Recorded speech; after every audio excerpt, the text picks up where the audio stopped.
Do you want to kind of bring me up to speed with where you guys are? Oops, what am I doing now? I know I don't have exit. Sorry. Super tired. So we have some feedback on the library book reviews. We have the survey results for those and the library ones. And then we got stuck on the learning materials, which I think we changed the name of. So we got stuck on the 25-20. Okay. And that's why I brought that agenda item last night to talk about how do we manage all of the papers and the things that teachers have in their filing cabinets that they've been using for a long time. Okay. And then the board asked me to bring an agenda item, an action item to the next board meeting about allowing teachers to have some autonomy in their classroom when it comes to those kinds of materials. So I'll bring that. And so I don't know if we want to wait on those until we get through that process and figure out what that's going to look like, because that will be part of these policies. Well, yeah, that's what I had said last night, was there needs to be language within the policy that allows whatever's decided to be done. Right. So it would seem reasonable to not focus on that policy until there is, I guess, some direction. Yep. Yeah. So we do need to go back through and look at the results, the survey results for the first two, I think. So are we not doing anything with 25-20 tonight? We need to wait for the board's action. I wanted to check in with that one too, because that one is a fairly time-sensitive situation. Like July 1st was when you're asking teachers to have everything ready to go for at least the first quarter. Is that still accurate? The novels we are still going to bring forward. Novels, yes. Mm-hmm. So what about first quarter materials? That will be determined at the June. We'll know on at the June 12th board So should we meeting just start sending what? stuff to Lynn no matter what then? I would wait till the June 12th board meeting and see what the board decides. The problem We're is, gonna be- we're all out of work at that point. So, I mean, not that we can't, but it's easier to have access from our work computers to send all of that. So we're just trying to figure out what to tell our teachers. Cause You can tell them to send it if that's what they want to do. And then Lynn can happily delete it if that's what she's able to do. So I guess we have to wait though for the board to make that So can we get some clarification as to what you want with, what are we sending? Cause like, for example, I use Prezi, and in my Prezis I have embedded quick videos teaching history on, say, I don't know, the Gettysburg Address. And there's a YouTube video reading the Gettysburg Address. Like, I can just give you my Prezi, right? And you guys can go through it and decide yes or no. Yep. Along with all of our resources, like every single thing a kid is going to see. Can I just send you all my recorded lectures? Like, okay. I wouldn't send anything until the board. The board meeting. makes the decision. Otherwise, yeah. Because I the don't board know might about just that. say. You may waste your time. Yeah. That's Well, what I was worried about. yeah. That's what I was worried But about. You're wasting time. I don't want to have to come in the middle of summer though. I mean, I want Right. to know that I'm coming in August and able to teach What you need to what I teach. need to teach. That's, yeah. What if you Because we don't just- even have books. Like, What we if don't you have just textbooks send to the teach that one. your first quarter stuff? Because if you come back in September and that's the route we're going to take, we have the whole first quarter to get the rest of your stuff But done. the whole first quarter is really only a month, and so if we come back in September and your board meeting's not till the 1st of October, then we need stuff for November. That's not going to get okayed. Yeah. We really need to get the entire first semester Yep, you're right. because of the delay on how quickly things can be pushed through and how quickly we can get feedback. And while I appreciate and really am hopeful that what I listened to at the end of the meeting yesterday will be the law of the land, I don't know if that's going to be the case. And so I'm not trying to borrow trouble, but we just want to plan for Right. whatever might be thrown our way. Yep. So I think what I'm I hearing. mean, I'd be happy to share it.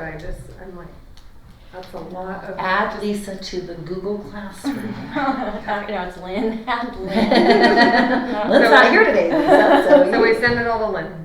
Yes, please. Okay. People have already started. I talked to her today. I know, I'm sure she's. And that would work, just to share the Google Classroom? Or to invite her maybe as like a teacher on the Google Classroom? That's where I have most of my materials. Pretty much everything is either linked or embedded in the Google Classroom. Yeah, they could go through all of our stuff.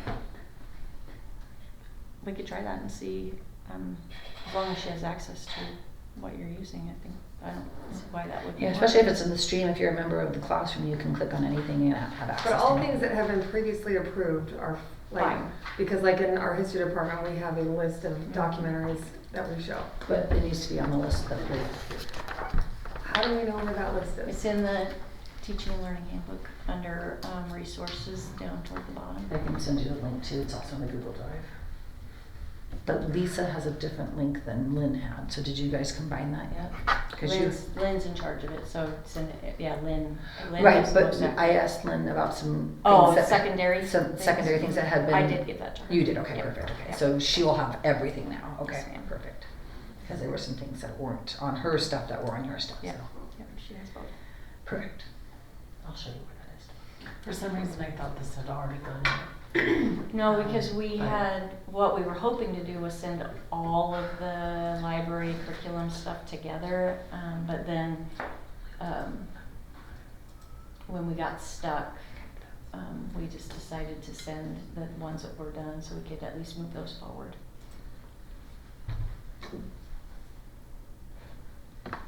Number 6 is stupid. What was number 6?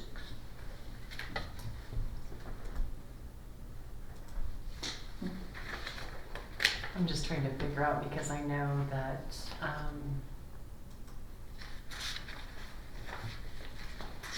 supposedly Janelle was going to, or wanted to talk with you about fixing this. Was Yeah, that so we done? did that.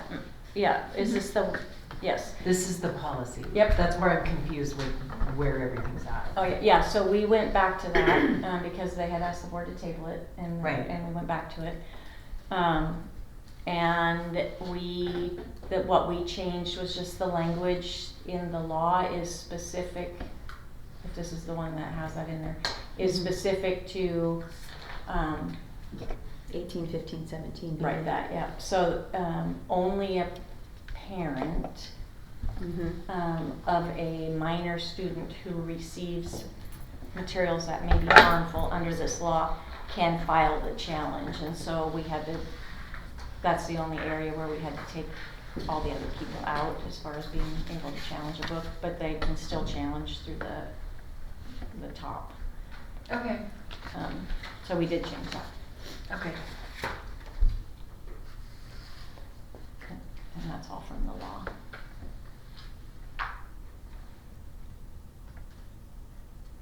Okay.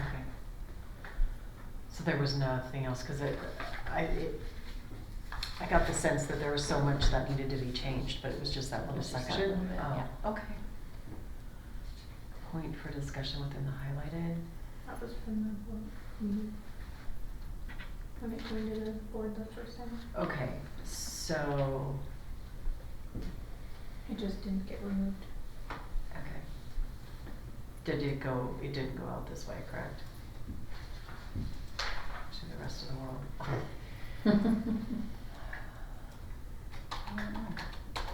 Hope not. With that title, you mean? No, it didn't look No, like it that. didn't look I like thought, that. yeah. Okay. It did have R in parentheses with a question mark still, but the rest. Yeah, it did. That was like, kinda oh, weird. whoops. Lynn makes her own stakeholder draft that she sends out. Okay, thank you. It's really cleaned up when Mhm. we see it on our end. So, district students or parents, guardians, students attending the district may be, parentheses, are allowed access to library books. Is it may or is it are?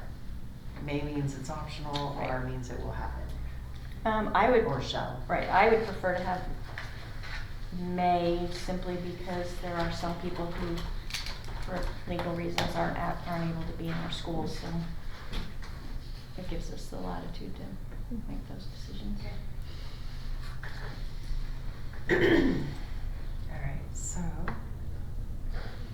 this person, June 12th is the next board meeting. or does not get to choose what I children. Nothing about this board keeps my children safe in the district. I do not think that their ability to choose books represents the district as a whole. If parents do not want their children reading a book, that is their own prerogative, but that does not mean I get to stop my children from reading the same book. I have a family of LGBTQIA plus. Children on the board and Ms. Arnold are making it clear they would rather my children die than be a part of the district. Well, it's disappointing. It is. Leave the books alone. All parents should absolutely have a choice in deciding. Leave the books alone. Leave the books alone. Leave the books alone. At the bottom, regarding district residents, I don't think I'm comfortable allowing any resident who does not have a student to simply look at a book they may not like. If there's a book we have that they wish to look at, there's a public library. They can check it out there. Okay, so I get what they're saying. You said to continue with allowing a resident randomly during the academic schools, then we need to have a comment after legal guardians of the student. Oh, yeah, legal guardians of a student or district resident.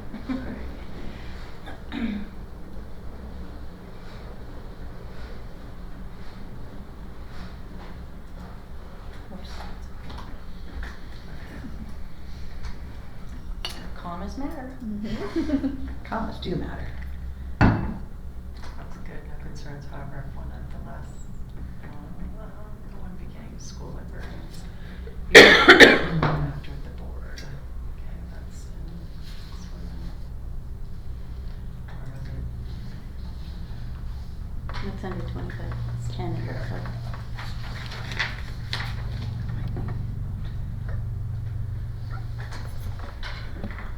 School librarians are entrusted with responsibility for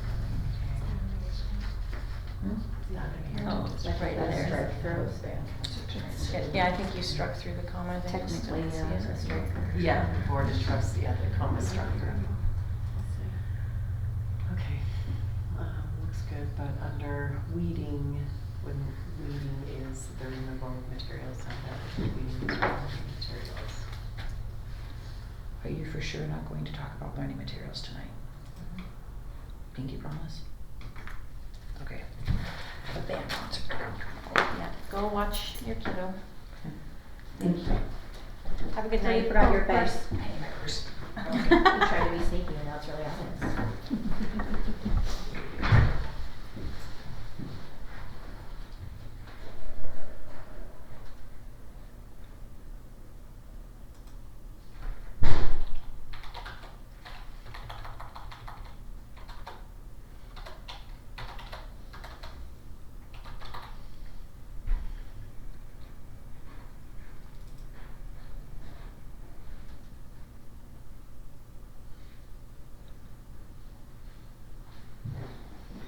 I do not feel any district resident should be allowed access to library books. They are perfectly capable of looking up a book themselves. This is fine as it helps out the librarians. I wholeheartedly trust that the librarians in the district always have the best interest or best intentions.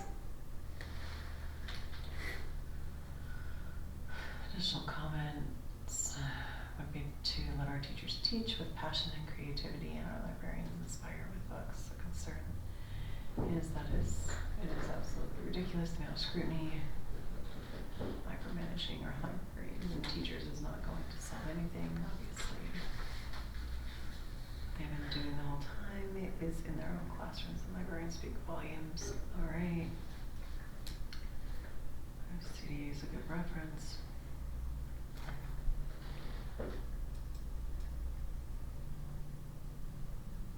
The process of determining what's appropriate and not appropriate is vague and unclear.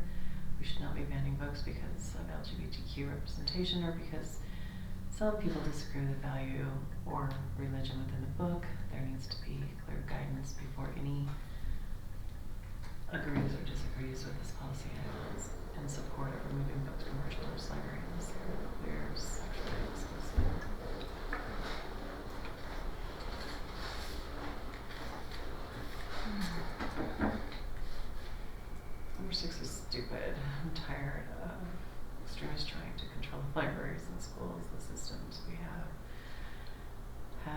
worked for decades.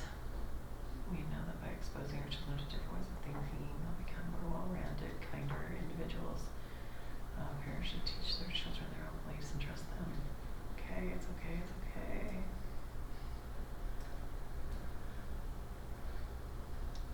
Do we wanna look at number 6? Work.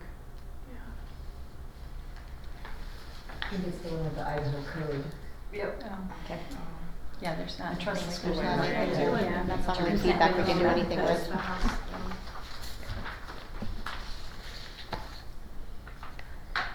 Yeah, there's not much we can change with them. I can write their legislatures. Yeah.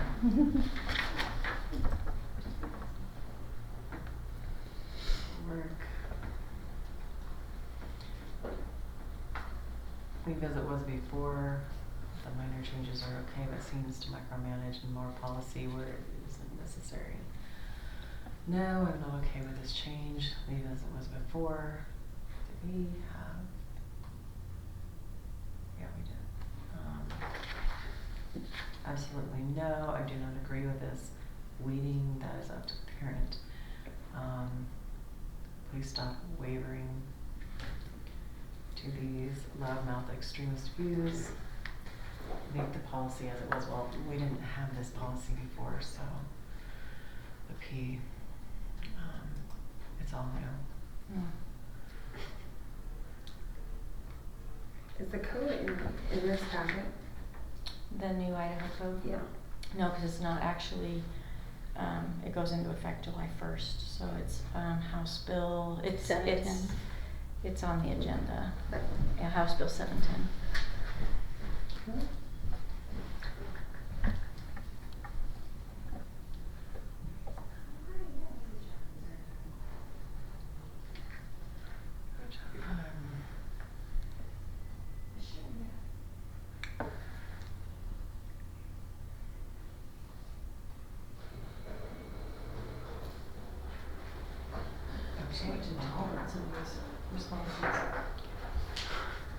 I am thankful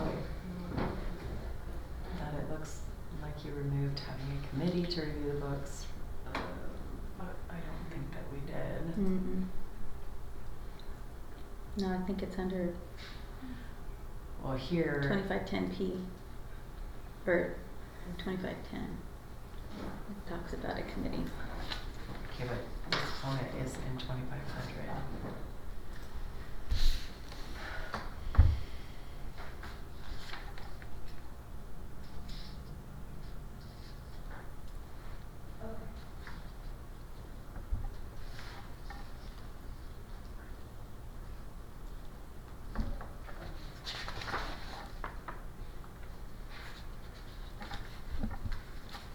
Number It's 6. referencing number 6. Yeah. Which is the law again, Yeah. or will be. Yeah. And the law doesn't Okay. call for a library committee.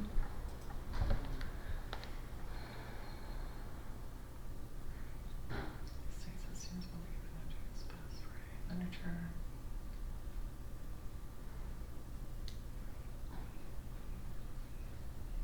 Right, nice presentation of information.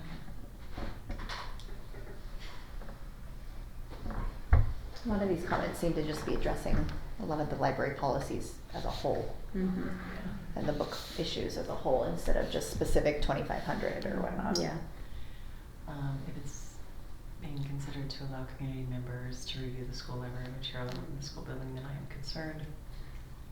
This seems strangely unnecessary when I consider school safety. There's no reason that librarians and building leadership cannot work discreetly or discretionally with the community members about library materials when concerns arise. There doesn't seem to be a need to give all community members board policy rights to enter the school facility. I have no problem.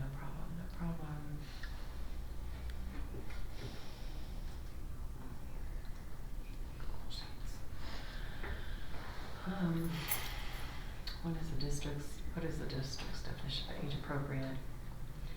Because in my observation, the district and the librarians will just take the publisher's word for it and won't apply critical thinking skills, curriculum, and book publishers.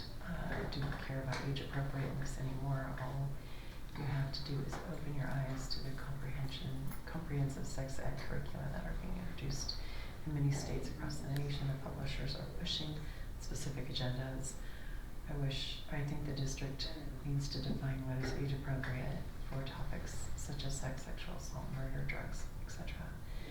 At what age do these books get introduced, and where are parents in this process? The district continues to go backwards in transparency, and it is very concerning.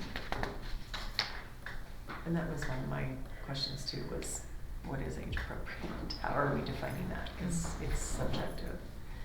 Number 2 and number 3 are highly ambiguous. I encourage the district to be a bit more specific. Again, a definition of age appropriate materials needs to be completed.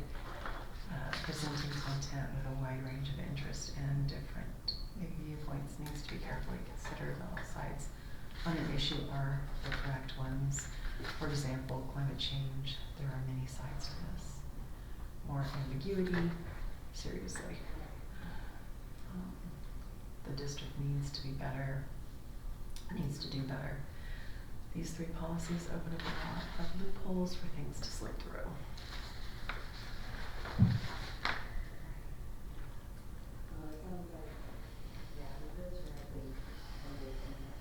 So is this like saying that you can't even have a textbook with a penis that and you're studying it in biology? Is that what this is saying? No. We actually got some clarification. I'm sorry, on I'm that. like, then you can't teach this in you can't even teach anatomy. We were told that art books are okay. You know, you're not to worry about your art books, not to worry about your health books. It has to, whatever anybody deems as harmful to minors or obscene has to go through what's called the Miller test to see if it is actually going to be harmful to a child.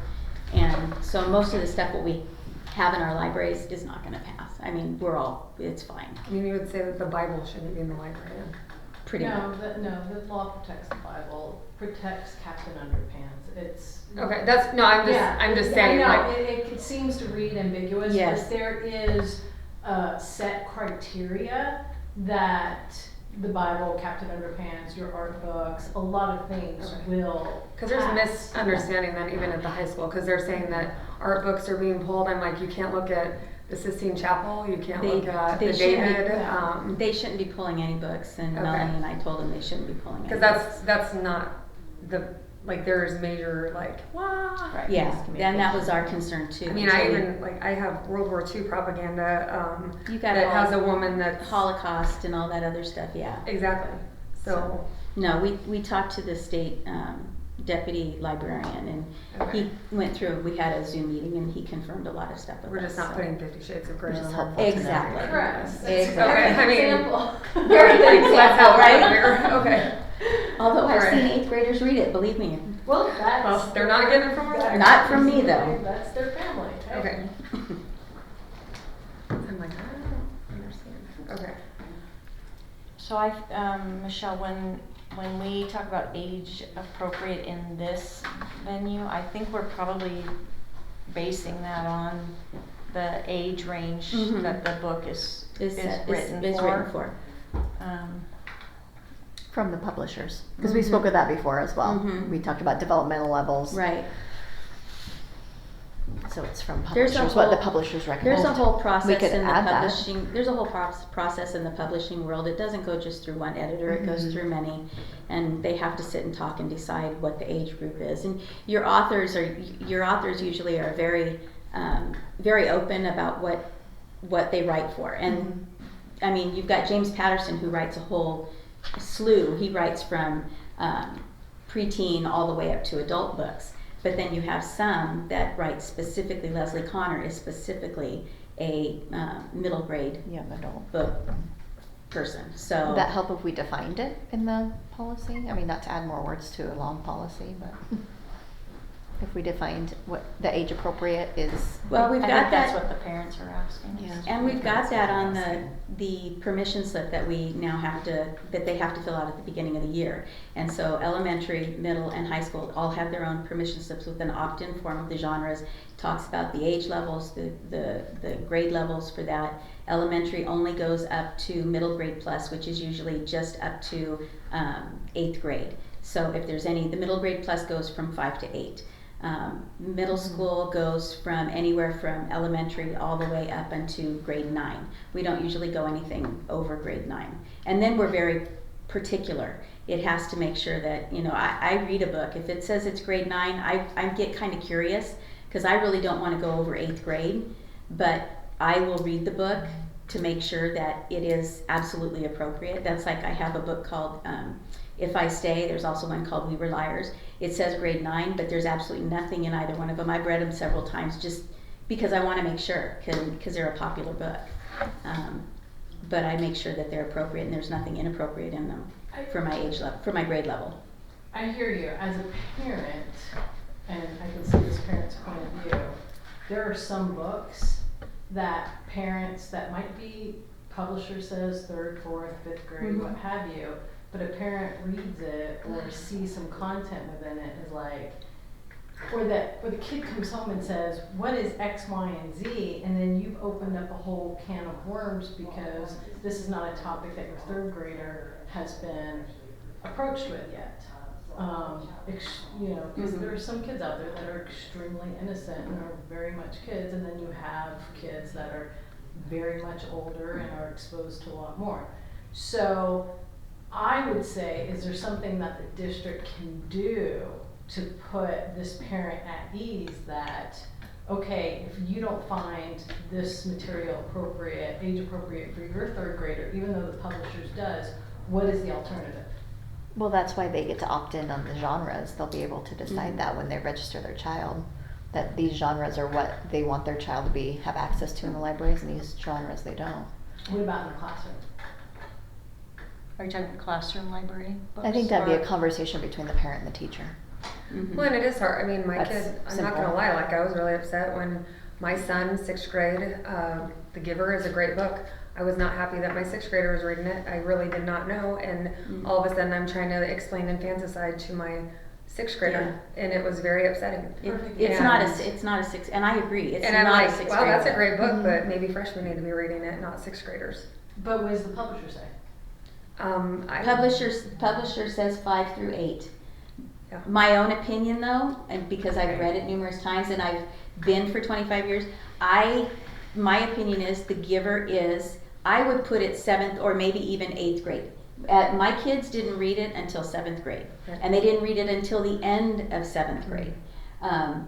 It's a great book, but like you said, the infanticide, and also there's the part of where when they get their jobs, they have to bathe the old people. You know, so there is that. And I just never thought, I always thought it shouldn't be in 6th grade. That was always my opinion. I told my teachers that, but they loved the book. And so now we're not using it in 6th grade anymore.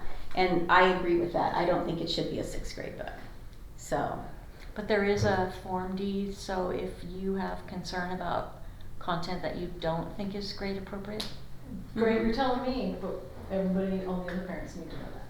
Yeah, and that's part of That's that part of challenge, that that challenge This process. is challenge. There's Up a for the rejection public. form and there's This a is- challenge form. The second comment below is the, very similar to the first one.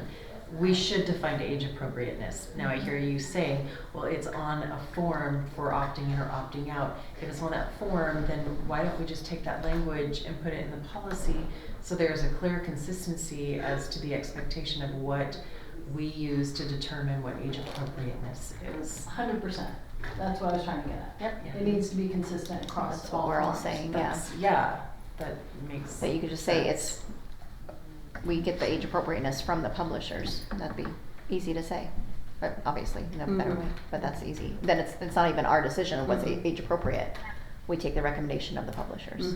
Okay, And then except if sometimes it's we not our don't- decision, then if the giver's for age 5 through 8, we shouldn't be moving it, is what I hear you saying. I mean, where are we gonna go from there, though? Then every single book we're challenging and figuring out if what the publishers say. I think there's going to be a book here and there that pop up Mhm. that then that parent will have to be aware of. This is a classic book that a lot of people are thinking are appropriate. Well, and But it's what's hard the too, 'cause alternative what to my that? definition of not appropriate is different than somebody Right, else. right. I mean, there's a lot of English teachers and a lot of parents that Publishers believe define that the ranges. the Giver being read at 6th grade was just fine. I guess what would be your suggestion, I- Michelle? You would want. That's the hard. It is. It's very hard. Mhm. Because Mhm. I've not even seen it. Are you talking about when, for registration, the genres? Is that that one? When Yeah. people opt in and opt out, yeah. Okay, yeah, I'll just log into me.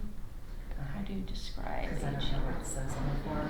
That's As talking she's to- doing that, you brought up a point about like teachers' classroom libraries. Like I've got a small collection of books. I've been careful to curate them to be ones that I've gotten from the school, not independently purchased or anything. Should I even be maintaining a small classroom library, and what would the approval process for that be if there is one? That's always a question. That's a whole other kind That's of a worms. whole, yeah. It's a whole other We policy. haven't tackled that one yet. I enjoy Yeah. maintaining this small library, I but think is your it something principal that will I have more should information just too. Yeah, my mix aunt for was a now? good job for having a They're- small they're- library in my classroom. They're looking at teachers keeping a record of their classroom libraries on something called BookSource or iConnect.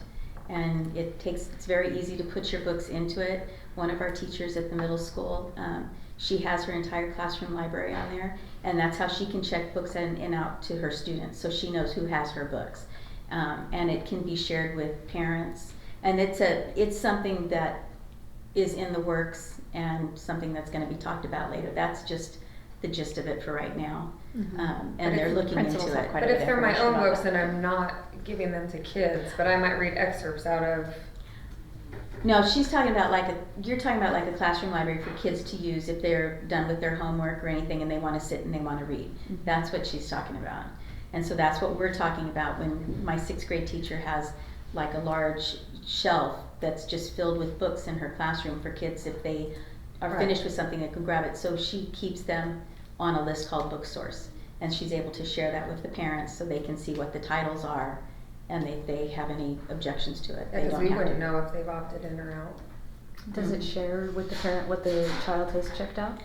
I do not know. I'm not real familiar with it, and like I said, this is something that we're just now looking into. We were Will it told be about something that the it. district pays for? Like No, is no, it it's a free, service? it's a free Okay, service. cool. Yeah, called the principals have BookSource. quite a bit of information. BookSource or iConnect. Is there something, Michelle, you're thinking besides the publisher's recommendation, what you're thinking for age appropriateness, or? What I heard said was we have it defined on a form. So I'd like to see that form and take whatever that definition is and put it on the policy so there is transparency what you're that we're looking for, both Lisa? saying the No, same thing. Okay. So that form, I've never Every- seen the form, I don't know what the form looks like. Ah. I have no idea what's on it, but I was just, but if I that's just what we're heard that using, yeah. we have a form Right. that says That's great. what it is. So let's just incorporate that language into the policy Mhm. so that it's the exact same thing. If it's not the publisher, I guess that's more my question is if it's not. So- I don't know what's on the form. Yeah. So according to Get Your Book Illustrations, it defines like early or easy reading, ages 4 to 8. Short books that often come in a series to enable kids to devour one after another. This helps them build their reading skills. It's classified as early readers. This age group is a step up from picture books. The best books for this age group are short with lots of illustrations. Word count can range from 1,000 to 3,000 words. So it doesn't really take into consideration, this doesn't, the content. It's more about the words per book. Like decodability level. Right, so ages 6 to 9 chapter books, it says. After short books, we have chapter books. Like short books, they often come in series, but the word count is higher, 5,000 to 10,000 words per book. These books usually contain sketches and not full color illustrations. And then you have age 9 to 12 middle grades. Middle graders want books with an advanced story and prose. At this age, readers have advanced reader skills. As such, they can read books with 30 to 50,000 words per book. these books have fewer or sometimes no illustrations. And then young adult, typical, it just says typical word count is between 50 and 80,000 words. So it doesn't really, it doesn't So- actually define the content. It's more about how many words are in the book and whether or not there are pictures. That's gonna, when you already have 2 comments on this policy, that's gonna trip you guys up. I'm just saying. Mm-hmm. Let me see if I can pull up the library form. Oh, I have them up already. You talking about the permission slips? Uh-huh. Oh, you have it? I got them up. You want me to share them? Can you just read the definition so we can kind of hear what we have on there? Sure. Okay, so which one you want? High school, middle school, or elementary? Because they're all different. Let's do middle school just so we can hear what the definitions Okay, are. so middle school has, it really just says, let's see, classic, it just has our genres, adventure, classic, fiction, which has, this category can span all genres. Classic fiction is books that receive special recognition or are deemed worthy of academic discussion. Dystopian fiction is dystopian literature as a form of speculative fiction that offers a vision of the future. Dystopias are societies in cataclysmic decline with characters who battle environmental ruin, technological control, and government oppression. Some similar titles we offer are The Hunger Games and City of Ember. So there's not anything, I mean, it's just It's not going- about the age. So we're not of- defining not until age you get down, appropriately. not until you get down to young adult, and then it says young adult fiction. Interest level 12 to 18. Young adult fiction may tackle more mature and adult themed content. Protagonists are usually between 14 and 18. And we have young adult, but like I said, we're very picky about what young adult books we have. I think we need to work on, if we can't define age appropriate, probably shouldn't be in there. Yeah, is there an option to delete that piece? So then there isn't that. I do think Confusion. between a syllabus opt-in and the ability for parents to challenge and request an alternative, if they deem something to be inappropriate for their child, I think there are avenues where they can express that and request an alternative in place. Mm-hmm. Well, and it would be as easy. And it's going to be so different for every single family. So that's what's difficult. And so it's almost like we're opening ourselves up to make more of an issue out of having the words age appropriate in the Mhm. policy. Then it becomes like, okay, now it's like picking that apart. Right. Where if we Right. just delete that out, parents are going to, they still have that Well, and there that doesn't need to be control of some being onus able on to one decide parent. what their child's reading. It's because I had a Right. But there it needs to be on, you know, like if I know in English class they're reading The Giver and there's a description and I don't do the research, that's on me. Right. Exactly. The parent. Because I remember when I re-enrolled him, it was on there. Yeah, they decided to do hard copy this year. Okay. So it was just taken off. Mhm. It was too hard for them to try to go in and find it when they. We'd much rather have hard copies of Yeah. it. Oh, for the upcoming year changes to our. Yeah, they're gonna have to fill it out when they come for open house. That and their Chromebook form.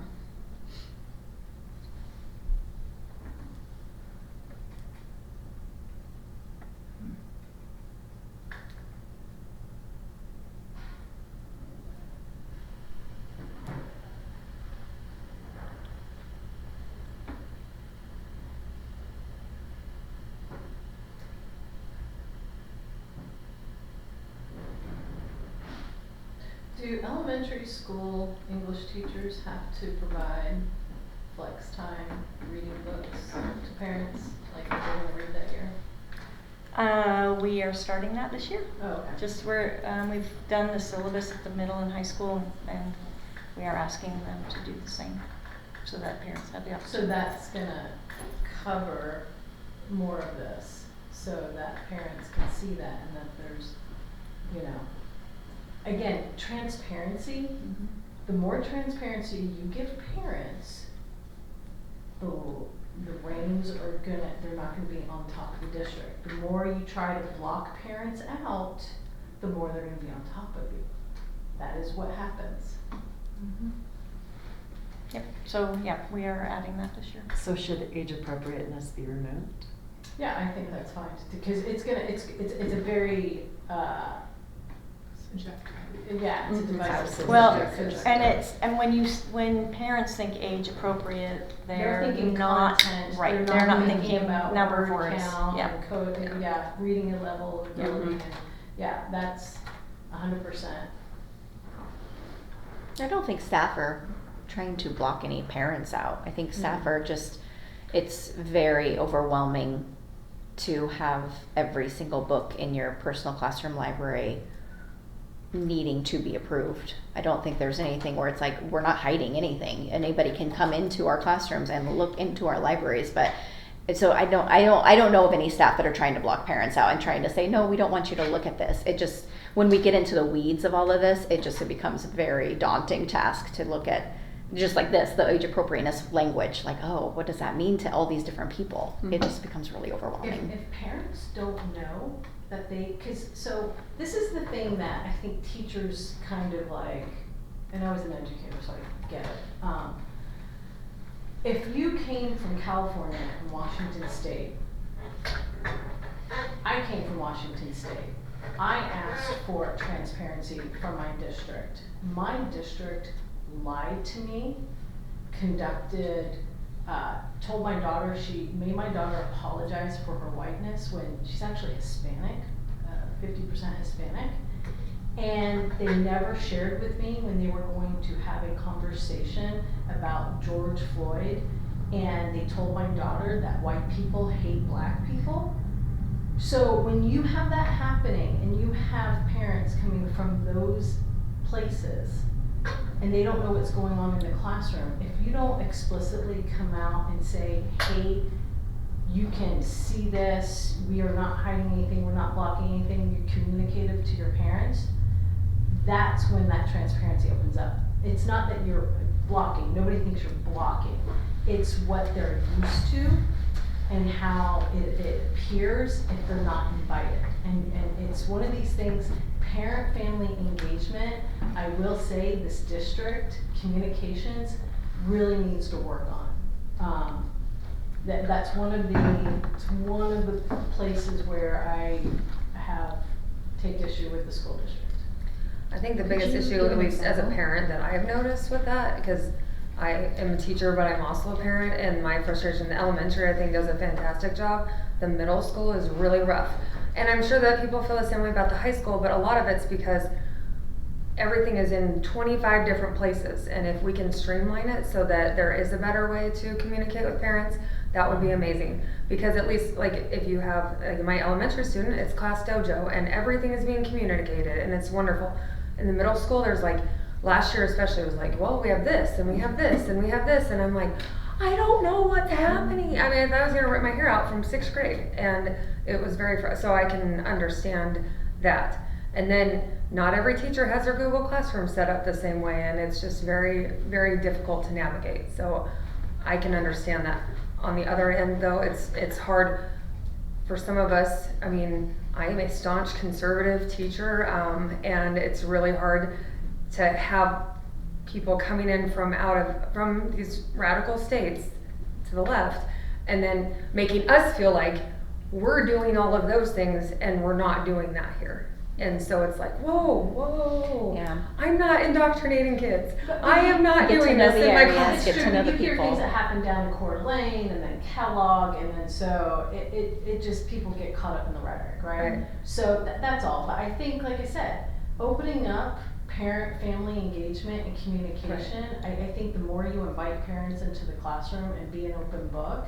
I'm glad your elementary school communication was perfect. It was a great experience. I've had some hiccups in my elementary school. It is what it is. It's just comms can be better. I'm a new teacher, in my 2nd year of teaching. What would be an example of like a good communication between a teacher and a parent from a high school or middle school perspective? Oh, I think just inviting a parent into your classroom to come talk. Have an open door policy. Seriously, open door policy. I was a school counselor for an alternative school down in South LA. I worked with gang kids. I had foster parents. I had, gang parents. I had an open door policy. I didn't have any problems. I think that's the basis of Lakeland. I don't know of any teacher who is closed door policy. And I think if parents would like to meet with any teacher, I don't know of any other staff that would say, no, I won't meet with you. I think everybody would, any parent that comes forward and would like to have As a these conversations, safety I know thing, that those are happening, so. As a safety thing, I would usually have another teacher and administrator with me, but if somebody had reached out, may I please come see you? I have never once said no. It's great. Not every teacher is like for both of you. Well, I feel like too, maybe we need to just reiterate, even from the top down, because I mean, I've been teaching for 20 years and it's been pushed, like, if you have an issue with a student, you contact the parents first, because that was always admin's question to me. I don't know that that's still the case among young I mean, that should be our immediate. As a parent, I want to know, you tell me, please call me now and let me know that my kid's being a brat, versus finding out when things have gone too far. But having that open door policy right there. But there are, I think some teachers feel very scared, especially with social media. It's scary because we're gonna get, if you contact a parent, then you're getting ripped on social media all of a sudden. So I think that that's kind of built a barrier between teachers and parents at times. So trying to figure out how to navigate that.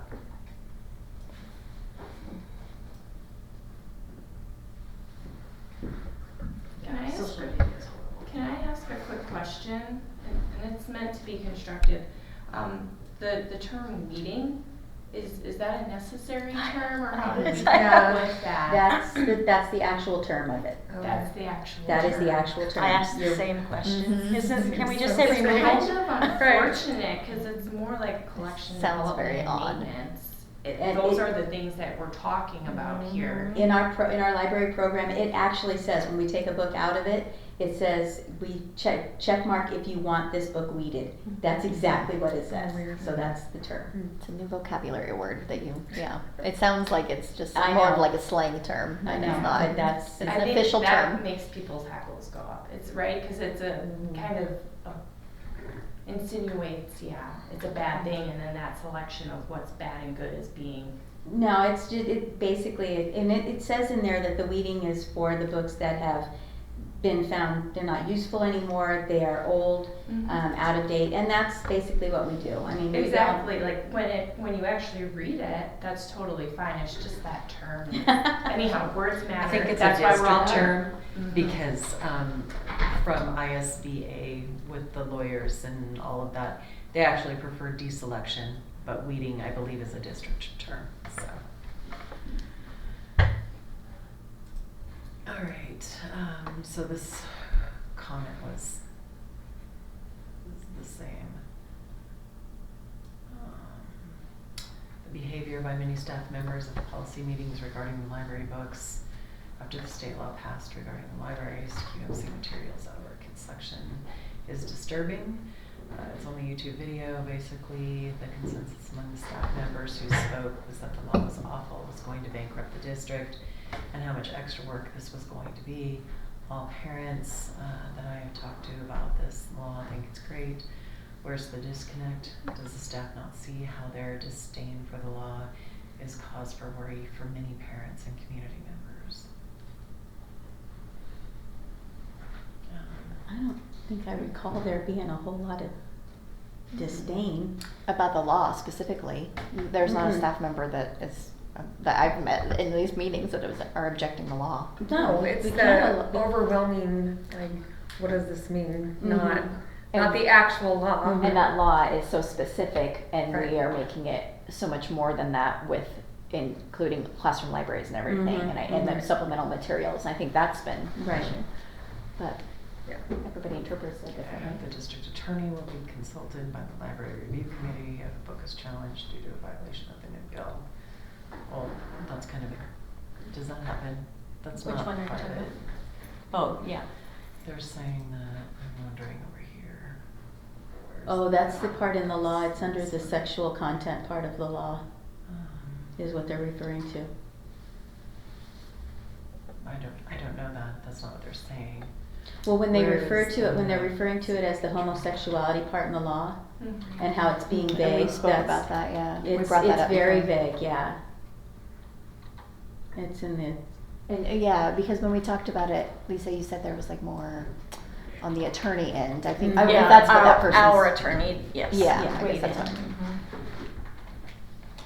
About what that looks like if a parent were to Which, is it here? cite the law. Where the 30 and 60 days is that over here? Oh, I think so. Right there. Oh, it's in 6, it's in the, yeah, there it is. Within 30 days, the committee will provide a guidance to the school board. The process will be completed within 60 days. Okay, so there is no, so the curriculum, library curriculum challenge review, okay. The library review committee reviews the book at 30 days by reading it and giving a report to the school board for the school board's final decision.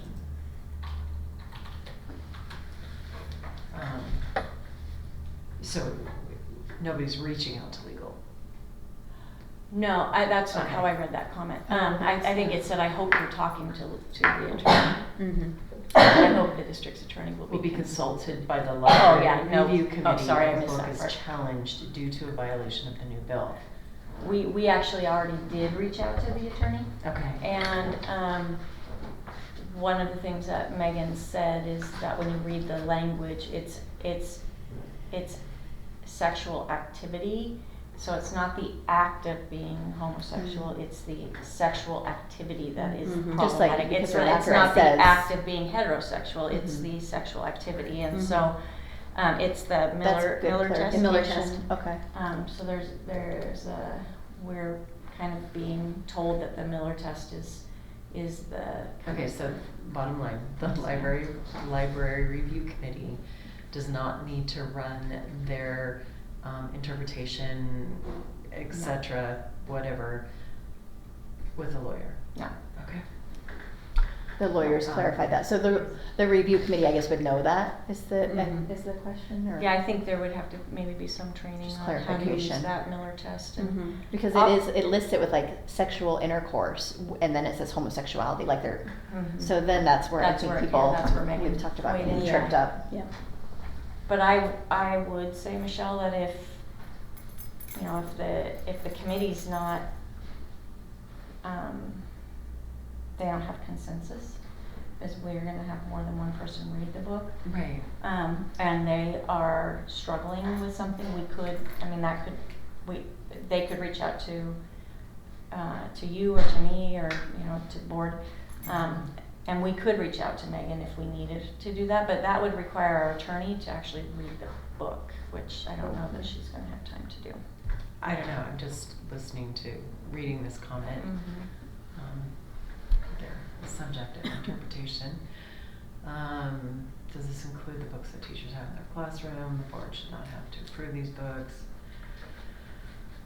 On the part where it says reflect a variety of cultural backgrounds, it should be added what cultural diversity means. Race, ethnicity, sexual orientation, religion, language, gender, age, and disability. That will make it clear to our patrons, teachers, and students that we will not discriminate when choosing books, and all types of humans will be reflected in our libraries. Very important, considering we live in an area with very little diversity. What's on P?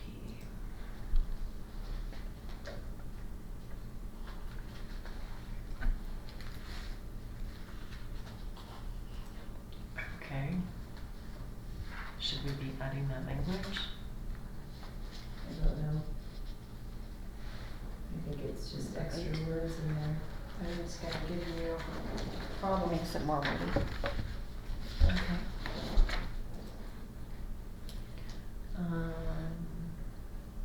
I do wonder, when it comes to cultural background, would that cover the basis of like LGBTQ? And that's Like, what is that that comment said. defined as a culture? Yeah, that's what she I said. don't It had it on their sexual orientation, I think. So that would be part of that.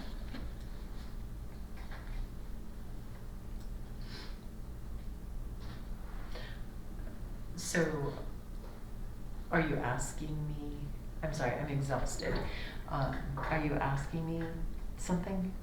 In the current policy, we say it will represent a variety of cultural backgrounds.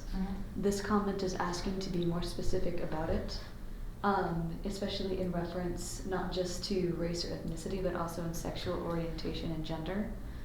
Those I wouldn't typically define as a culture, so I'm wondering if there is some credence to this comment. Okay. As in, we should use this language or something close to it in the draft policy. Okay, well, that's what I had asked, is should we add more language? And all I heard was no. Well, this is me saying yes. Okay. Yeah, I mean, I don't know if I know, I mentioned it would make it more wordy, but is that something we do want to define? I don't know. But it would also make it very Specific. specific. It would, yeah, So that clarify you- that for people. So that you're not having people going, but, well, this has got homosexuality in it, it can't happen, but, well, you know what? It's That's in our part of policy. cultural we- diversity. Yes. And religion. And Well, it doesn't state cultural diversity, it does state cultural backgrounds, so then we would be changing backgrounds to diversity. Well, I guess that variety of cultural Um, backgrounds Let's see here. is what I meant when I said about diversity. So, it's not- But I don't know what that comment said, if that said the same.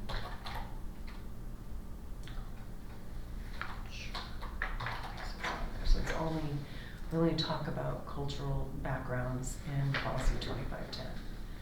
And this is with respect to the library materials, okay. Because, yeah, I guess what you're saying too is thinking when we're selecting materials, if there's question of why was this material selected, it could fall under number 8, Right. is reflecting a variety of cultural backgrounds in one of Right. those categories. Well, I don't know that anyone's challenging anything on. On why culture. it's being Yeah. selected. I don't know that They anyone have to has ever challenge done it based that. on the law. Right, I guess I'm Yeah. not saying, I don't mean challenging in like our formal process. I'm meaning if they're looking through this, I guess form is what I'm meaning, this procedure. I don't know.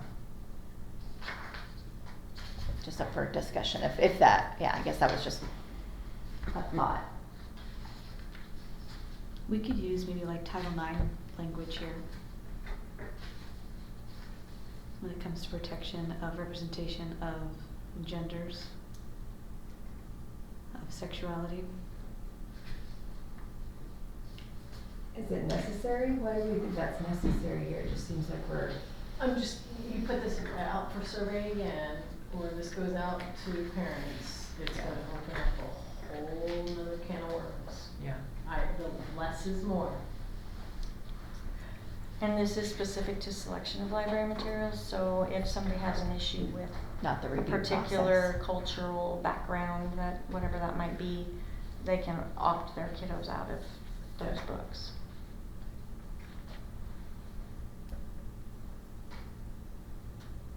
Why do you feel it needs to be added?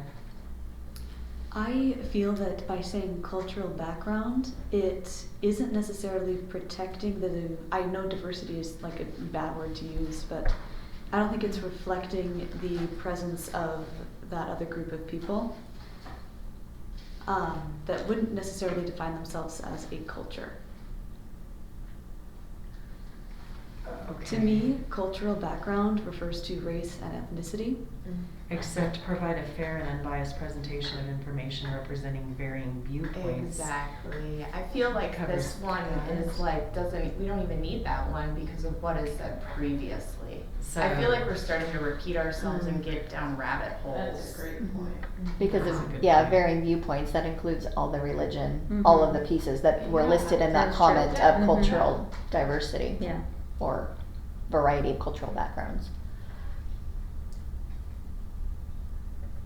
So if we just strike this out and hold on to the fact that the sentence right above it basically is encompassing a fair and unbiased presentation of information representing varying viewpoints, that's on anything. I could get behind that, yes. Yeah, because that could be a That's different really race. fair. That could be anything. It could be, Yeah, yeah, that could be a different Yeah. ethnicity. Anything. Okay.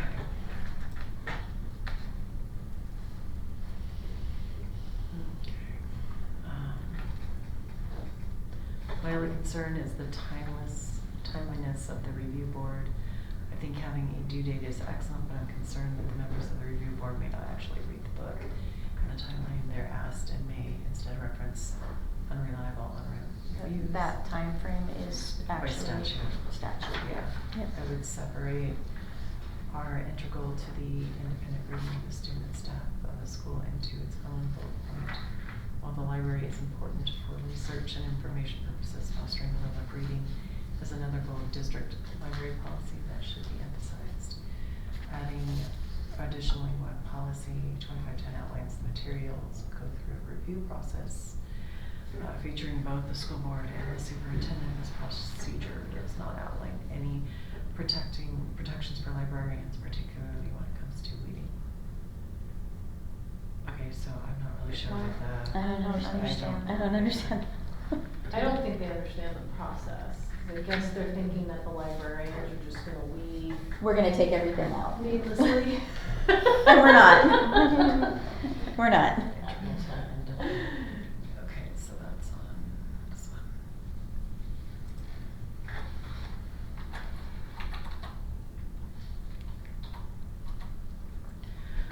Alright, so this is in selecting materials, the librarians will consider whether the materials are integral to the instructional goals curriculum, extracurricular program, or independent reading of students and staff of the school.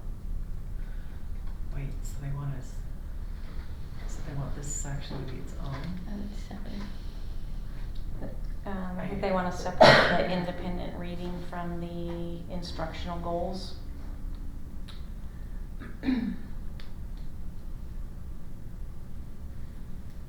Okay, so are integral to the instructional goals, curricular and extracurricular programs, and then are integral to the independent reading? That's how I was reading that.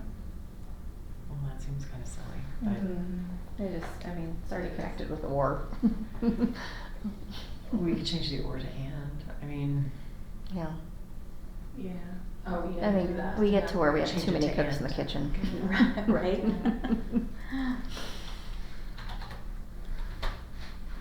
okay. Policy B should be taking into account what Trustee Jones and Trustee Baines said at the board meeting last night. Okay. The board needs to stop micromanaging the teachers, treat them with professionals. That does nothing to do with. Which one was that going under? It's all across the. I understand that the majority doesn't want to open up the possibility of overwhelming fines in number 6, thus leaving out district residents. However, the parameters of number 5, where the district residents can question, doesn't actually require anything to be done with the questionable material while waiting for a review. It doesn't require that the book be removed pending review and doesn't set any timelines. Therefore, if district residents are not included in the number 6, which has the parameters outlined in the law, then those requirements of timely 30 days removal pending review should be mirrored in number 5. But we were trying to, for that part, so with number 6 was specific to the obscene materials and the harmful to minors, and that's why that is specific to just parents, guardians, legal guardians with that one. 5 was if there's anybody who wishes to object to a book, so that's why we have the 2 different procedures. So it's not a problem, we have no problem. If you want to object to a book, that's fine. Let us know and we'll go through the motions, but the 6 is specific to the law. I think what she's saying though is, or he is, can we put those same kind of parameters, at least some timelines in there so that, and what are we doing with the book while it's being reviewed? You talked about how it can't be pulled, right, when you spoke with the deputy? Right, Is that- right. We're not supposed to take stuff out of our system at all. I mean, we take it off our shelf so that we can review it and go through it, but we are not allowed to, they're like, don't take anything out of your system yet until final decision has been made. I mean, you can put a timeline on number 5 if you want to. I don't know that I mean, if somebody's gonna give us a form, it's something we're gonna do right away. It's not something we're gonna let sit on a back burner and Yeah. just hope that it disappears. We're not gonna do that. We're gonna go through it and make sure that we review everything that comes through. I think it's important for us to like listen to and read these comments and pull overall themes. I feel like when we get to look at every single comment and then we're looking at every single word without being in these meetings, Mhm. or people that listen to these meetings Mhm. diligently, it helps.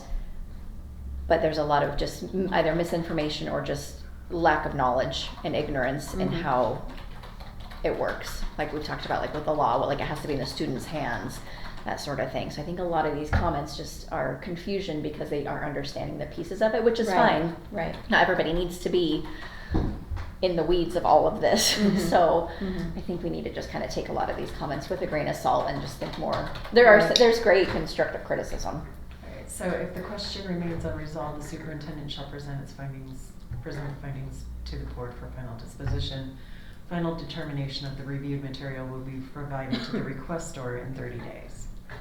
30 days after the board's disposition? Or 30 days after this? After Because the- there's actually 60 days in the law. Mhm. And didn't we talk about, like, if it's not in the law, then let's not make this more complicated and add that? Was that, maybe that was a different conversation. Except, wouldn't it seem Do we want- reasonable to let someone know if they want something reviewed when they're gonna get an answer? Yeah, from I you? agree Yeah, with that. You've that's gotta true. let them know that we've Right. we've It will looked be at their book reviewed. and we've reviewed it, and this is what our So putting a findings. timeline If on you're it would going help. to take it immediately to heart and Mhm. make some resolve, Yeah, do you think 30 days is a reasonable amount I of think 30 time? days is a reasonable time. I mean, Okay. we're still looking at a book right now, so. That's for you and the principal. Because Mhm. through Yeah. this process, it's the librarian, then the principal, then the Mhm. superintendent. So, I mean, if it goes from you Yeah. to the principal and everybody yeah. feels everything's okey-doke, then. I immediately just read the person book. I out. mean, as soon as I get something, I take the book home and I read it, and I get it read, like, right away. Because I want to get it taken care of and done. And so, yeah, it would be done within 30 days. I'd probably have a decision. I mean, I wouldn't have my decision, but I would have my recommendation within a week. Okay. So my only So- cause for pause is it says the material in question will be reviewed by the librarian, the principal, and the superintendent for a determination. Right, all three parties need to read the material. That's where we spoke about, like, putting a timeline on it. That's Depending fine. on what's happening, 30 days for me. And would be principals challenging. could be challenging, especially if there's multiple, that's just one book you're True. thinking of, even Right. for you. Right. I thought, and maybe like I said, maybe I'm misremembering a different conversation, but I thought we talked about, that's why unless it's in the law, let's not put that reasonably. 30 days is probably fine, but let's not like tie ourselves into that.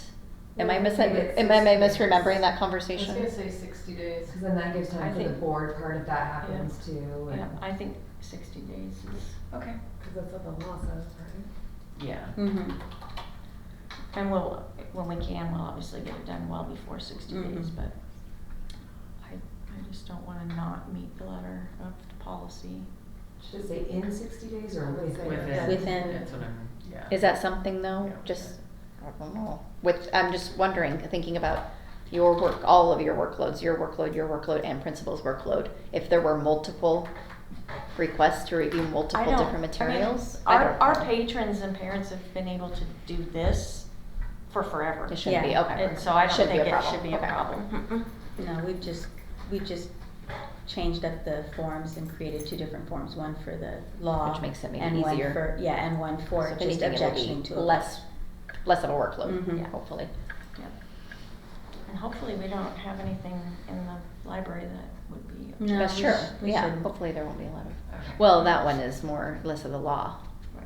That one might have more forms. So, the only other thing that I noticed on here, or not here, is it here? If this policy has been retitled, that needs to be corrected as with here. Learning materials, I believe it was, we changed it to supplemental. But not knowing what's going to come about from that, I guess, I'm just gonna highlight this, because this does need to go to the board, but if, because it's gone through its hoops.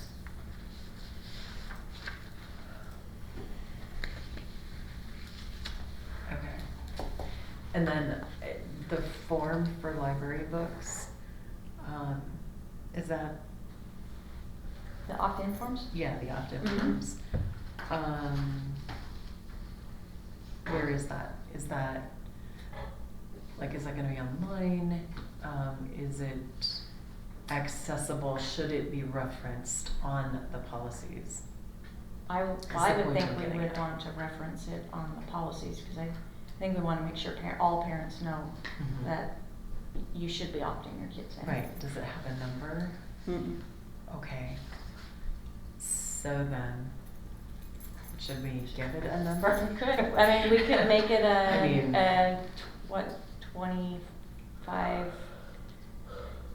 10 or 2,500, well, 25, whichever one it fits in, and do an F1 and an F2 and an F3. Mm-hmm. Okay, so it would probably be, why is the P, oh, this is 10. Selection of library materials. Okay.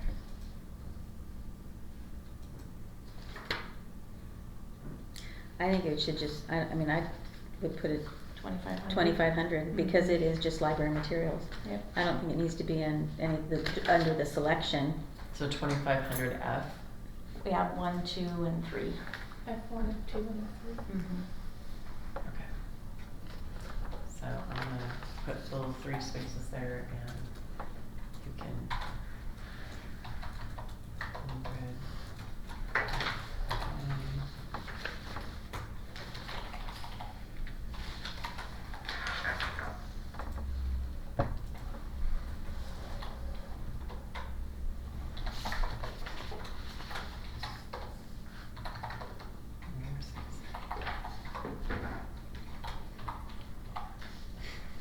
I am so tired.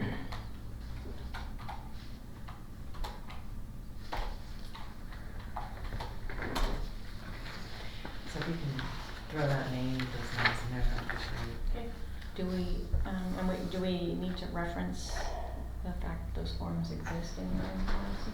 It probably should. Mm-hmm. Um,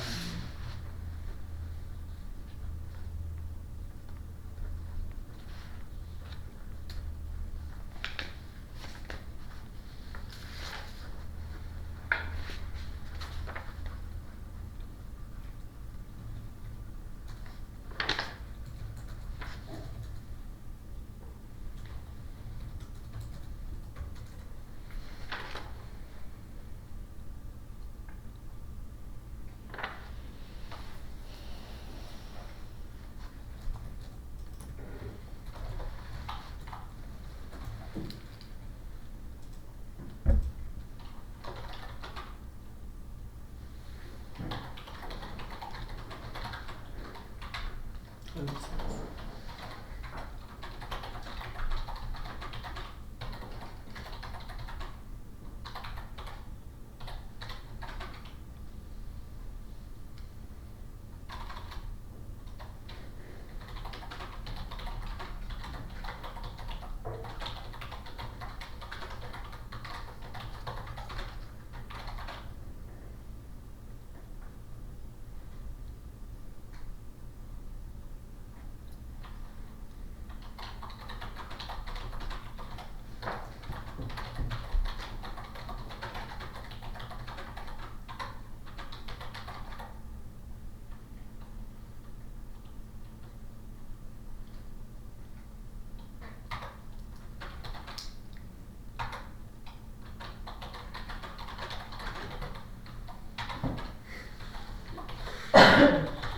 Is that accurate? Yeah, that's accurate. Okay. I don't. Is there any other language on the form that would be necessary to put in here? I mean, No, the only thing that I can think of that we might wanna put there is just that the option form, is, part of the registration packet and will be completed okay. at that time, just so that parents know they should be looking for it. Part of the fall registration process.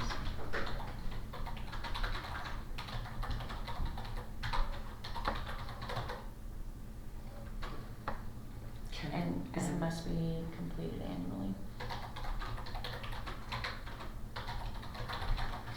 Okay. Anything else? Yeah, that's fine. Okay. The one above it though, where it says the district, there were a lot of people that, parents and staff regarding students District allowing resident. access. Mm-hmm. In the survey? Yeah, in the survey. That was an As a- overarching that was theme. as a safety issue. Yeah, it was a big safety issue, it seemed like.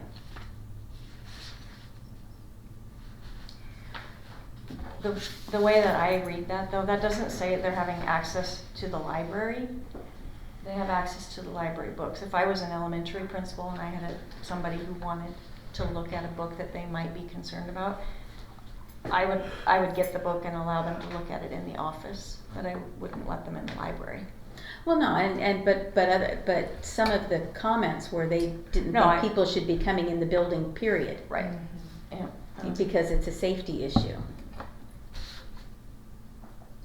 I don't know, that's just seemed to be a running theme Mhm. So down what a would lot of you, it. like, how would you like to modify this, or? No, I'm just saying that it was, that it was up there and that it There's a lot of was. feedback. It was But it's part of just- the feedback, and somebody had said, and I don't know how many said it, but somebody had said something that we have a library in our community. Why do they need to come to the school to look at the book when they can simply go to the library in our community and get it if they have a objection to it? Yeah, we talked about that quite a bit, didn't we, at other meetings? And we did, Mhm. and that just seemed to be a running theme Mm-hmm. through Community library's not 2,500. gonna have every book that the school has. True. Or at least not Also, Rathbone too, or there's Athol. this great or word Spirit up Lake. there that says, the great phrase, discretion of the building principal, so. Right. Yeah, if somebody It's not a wants safety issue. access If to a it's school the maliciously, discretion we're of not the gonna go in with principal. the, I'm looking for a book angle. I'm just saying, it's up to that's a conversation between the person and the principal, in my opinion. We had conversations about this when we were first looking at this. And I don't know how to emphasize, it's a may, it's not a required, and it is at the discretion of the building principal, so. And it's not access to the library. Right, so, I mean, I don't know if clarification needs to say, however, such access shall not interfere with regular use of those books, and material can be reviewed in the front office, or, I mean, I don't know, so that we're clearly stating no one's just charging down to the library. If it's up to the discretion of the principal, I mean, how many schools allow parents to charge down to the library? I can't. Yeah, no. And I Couldn't even do it during open house. and I know that it's been a while since I was a building principal, but in the 11 years I was an administrator, I didn't have a single district resident who wanted to come and look at a book, so I don't know how often that happens, is all I'm Is this saying. something like if it becomes really overwhelming, then we can revisit it?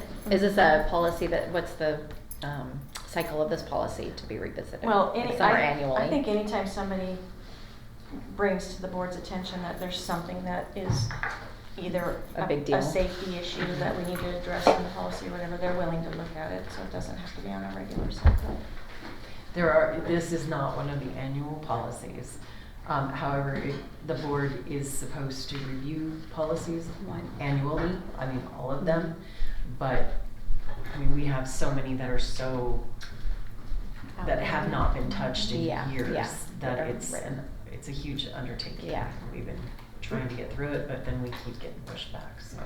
Well, here's a question. Why do we even need that paragraph if the district residence is actually covered in 2,500 in number 5?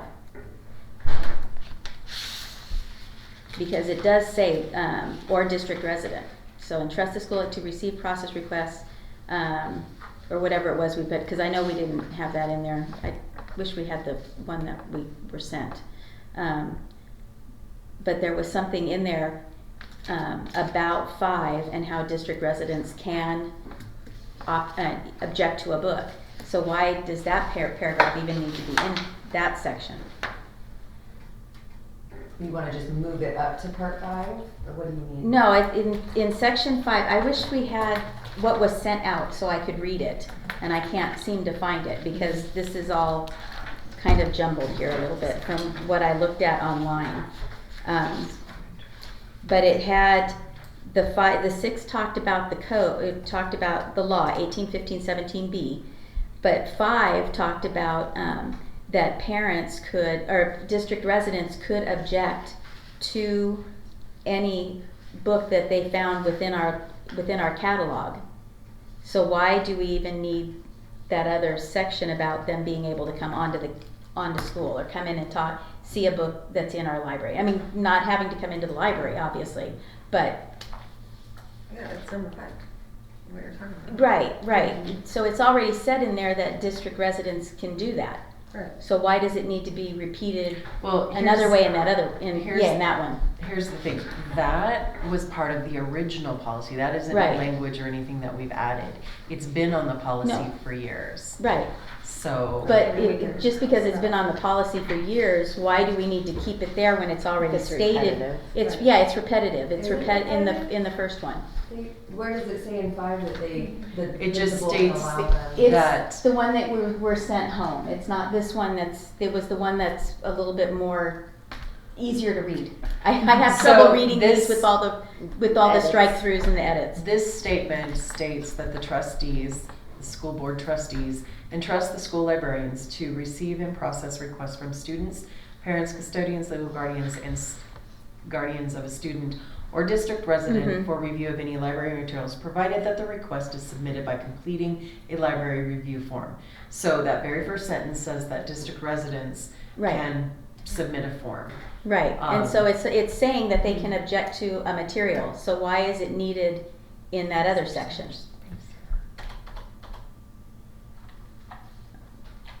I was just saying that it's repetitive. If it's already covered, why are we stating it later? Is it I'm confused because it looks like they're two totally different things to me. One's talking about having access to see a book if they want, and one's talking about the forum. They seem very different to me. But if you're Well- looking at a book in a library, if you're asking to look for a book at a library, obviously you have a question about it. So that's actually covered in that first part. You have a question about a book, so you want to make an objection to it. It's exactly the same thing.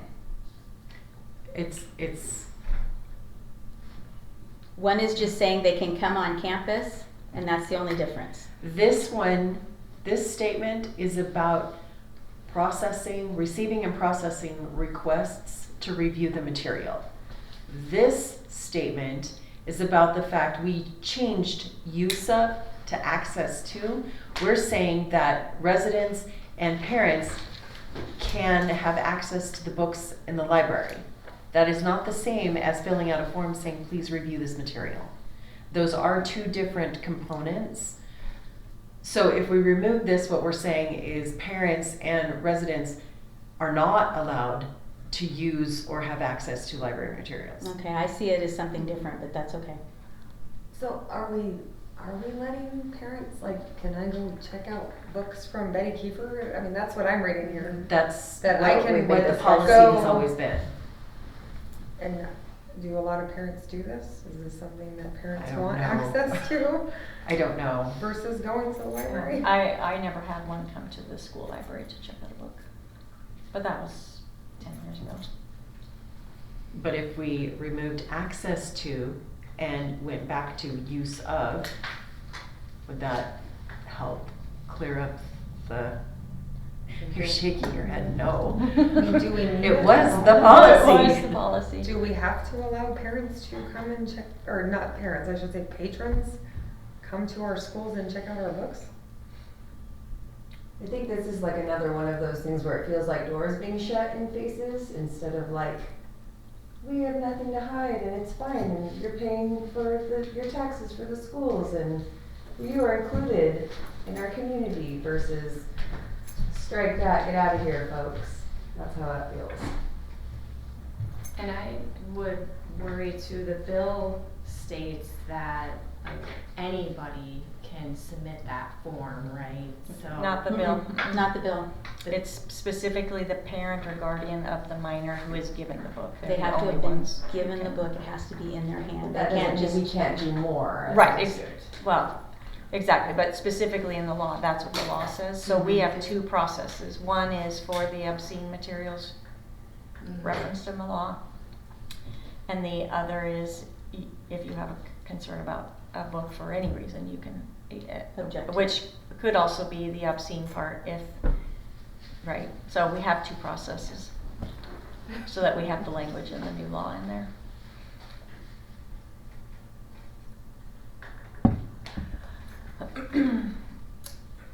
Okay, that was just my thought. My I only concern about the use of versus access to is if we check a book out to somebody and we don't have any real connection to that person, so they don't have a kiddo in our school, we may never get that book back. Where if they're just wanting to really look at a book because they were looking on our catalog, I wouldn't, as a building principal, I wouldn't have a problem with them looking at a book in the office where they're not with kids. Okay. And again, I think we're splitting hairs over something that doesn't happen very often, if ever. I hear you, but I do think this paragraph and paragraph number 5 are targeting two different. Okay. This is specific to review. This is specific to just. Okay. We They have probably materials would in go our hand in library. hand for the most part, I would think, but yeah, there may be situations, I agree. Like, it seems like if it's one, it's going to be the other, but maybe there's situations we don't know about. Or they need this paragraph in order to do the 5. Yeah. Like they've heard about a book, but they haven't actually read it, and they want to take a look at it before they file the True. challenge. Okay.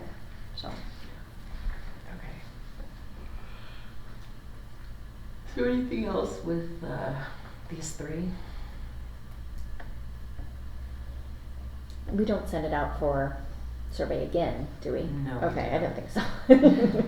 We just do this over and over again until we It's die. never ending, just a million opinions. And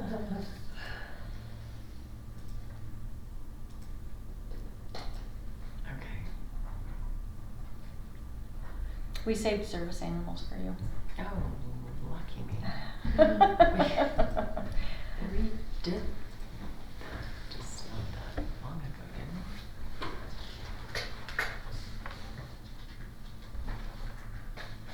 Yep. Yeah, 2021. Okay. So blue means that ISBA's come up with a whole bunch more language to add to this. Yep. The district acknowledges its responsibility to permit students and/or adults with disabilities to be accompanied by a service animal in its school buildings, in classrooms, and school functions as required by the Americans with Disabilities Act.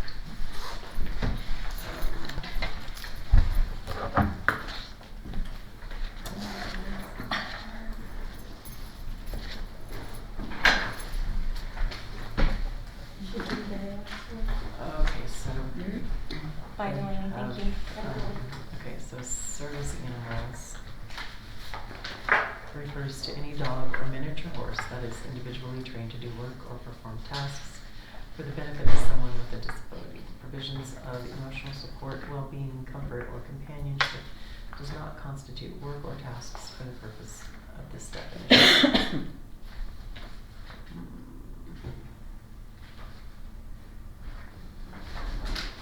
I'm really cautioned by that sentence. Just for the mere fact that nudging is a task, and we can't ask why they're nudging.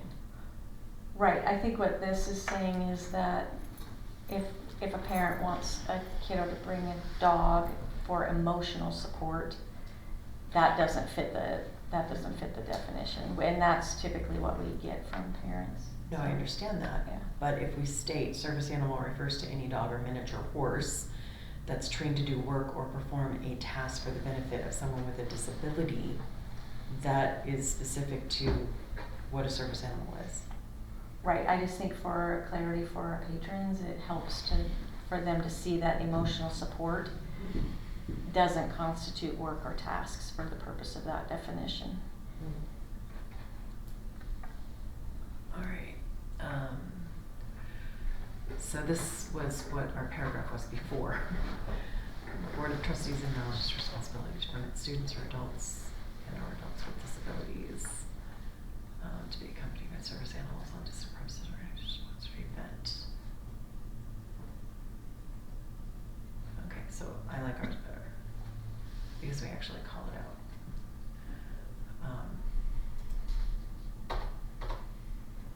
So are we okay if I just cross this out?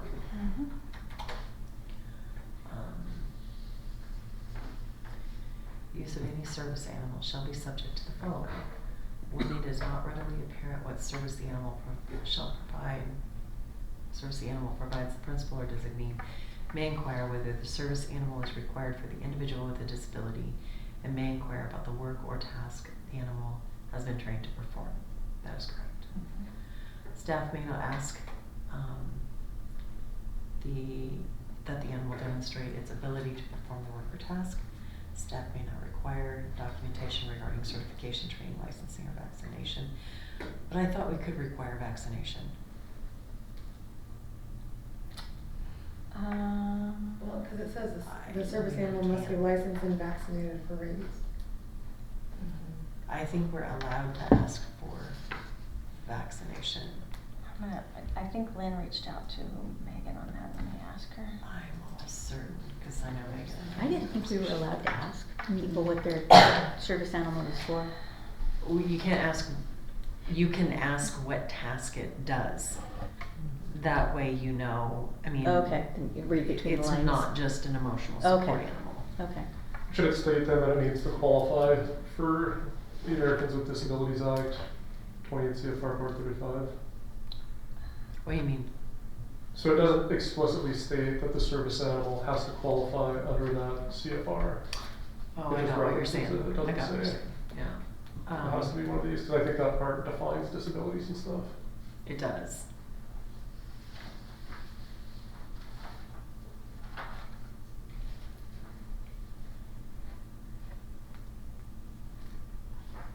Yeah, maybe just after that first mention of Americans with Disabilities Act in the first paragraph. Right.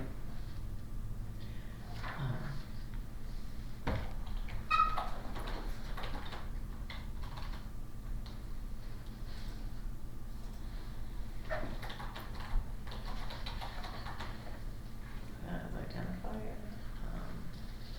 As,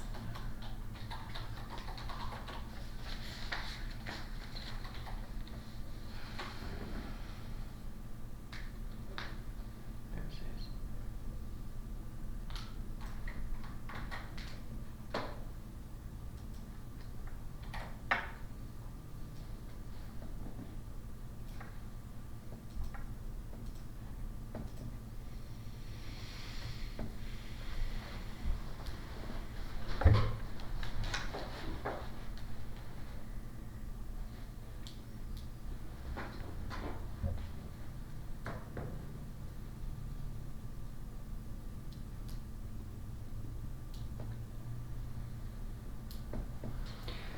The principal or designee, shouldn't it just say staff as we're staffing the rest? Because I do think that's more, I mean, because teachers have the right to know, you know, what the animal's doing.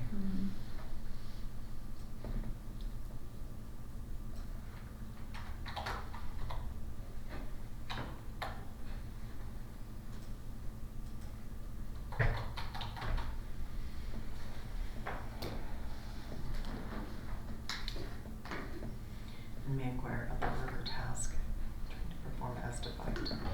So is that what you meant? Or Well, it's not clear that the service animal is defined as an animal that, as defined in Americans. Or, I guess it's not clear that an animal that doesn't fit the definition in CFR Part 35 Well, up does above, not qualify. up above in blue, the only two animals that are identified in the in that act are a dog or a miniature horse. Okay. So I don't know if you want to put it there as defined, service animal as defined in that refers to. Yes, I think it would be good to put in that definition. Yeah, I wrote that definition there.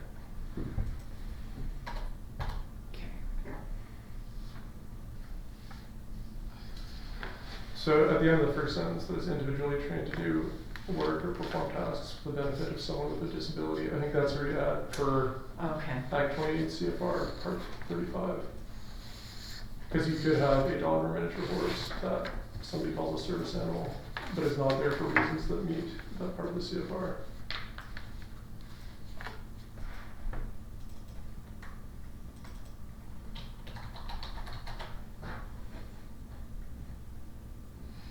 The benefit of someone with a disability as defined by that. And then the clarification of the Right. emotional Yeah, I think that's support good. Yeah, I think that makes it clear. is helpful.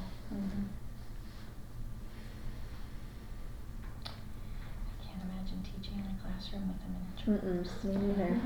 That sounds really fun. I hope that really comes up. That would be something new. Hope you have windows. you Can't can wait. open in your classroom.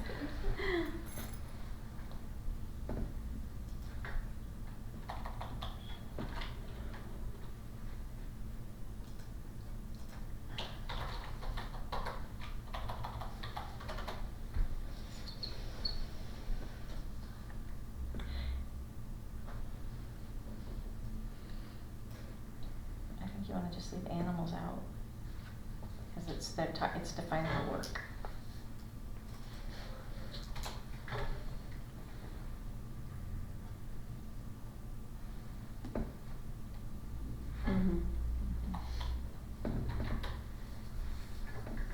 Okay. All right. I need to bring it because I do believe we're allowed to ask for vaccination records. Lynn said you are only allowed to ask what service the dog is required to perform. Vaccinations are supposed to be up to date, but you can't ask for documentation according to the multiple sites that she reviewed per, that's what Lynn said. That's really surprising. Right. Yeah, number 5 in blue does say you must provide proof of current vaccinations. I'm gonna look it up. Don't you have to, if you're licensed, don't you have to prove that they're vaccinated? If you're up to date on your license. If they're, just if rabies. they're a service animal. Just rabies. Yeah. Just rabies. Okay. Wow. I just remember when we were looking at this originally with a family, that we were puzzled by the fact that we have to require that they have them, but we can't actually see the documentation. So Yeah, let me let me look check at that. that. That's bizarre.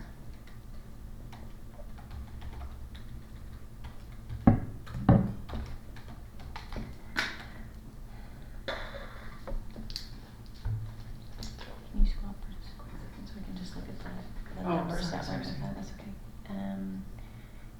28, CF, or 35, thank you.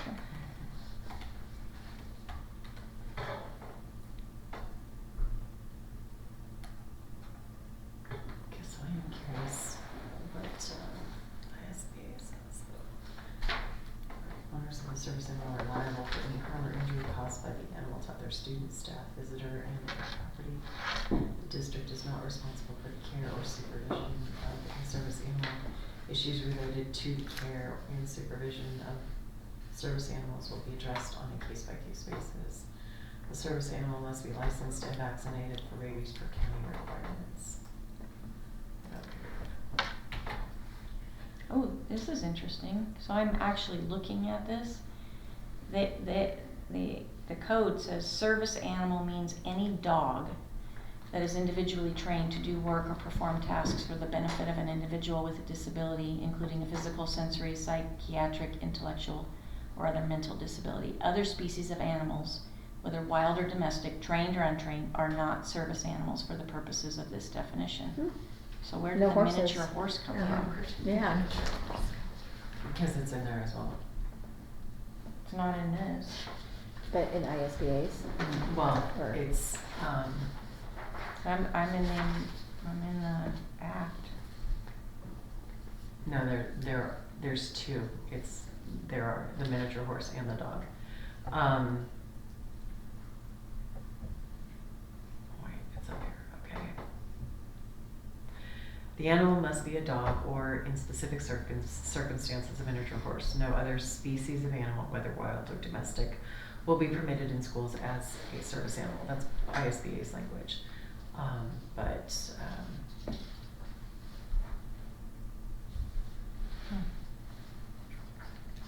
not,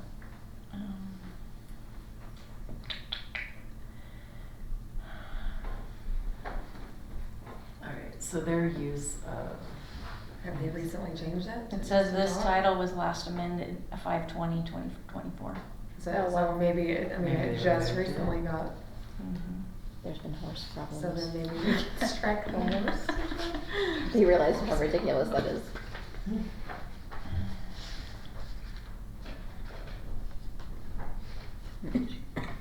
Miniature horses I can be mean, mean. I'm assuming Cute. it's there because there is good reason.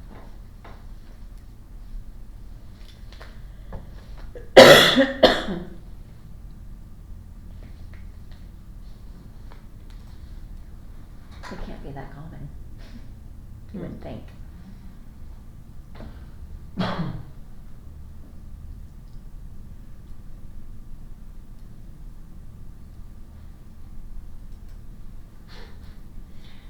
It could very well be a recent change, but I know Megan and I talked at length about this. Yeah, because she said what, 5, didn't you just say, May? Yeah, May 40s, 20th, 60s. 2024. It's now legal 24. to fly with a service horse. 10 days ago. What's that? It's now legal to fly with a service horse. Not on its Oh, back. yes. Yeah, I thought you were talking about flying on it. Thought you were making That a would be joke, service Nate. Oh. places. That would be service places.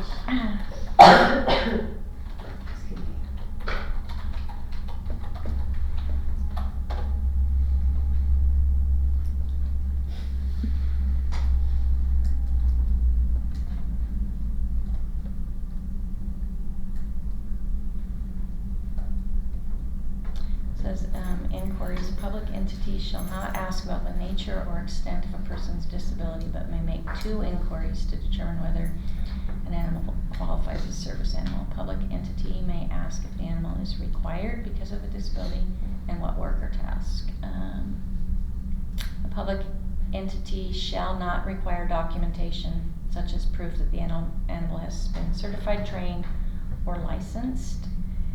Generally, a public entity may not make these inquiries about a service animal when it is readily apparent that it is blah blah blah.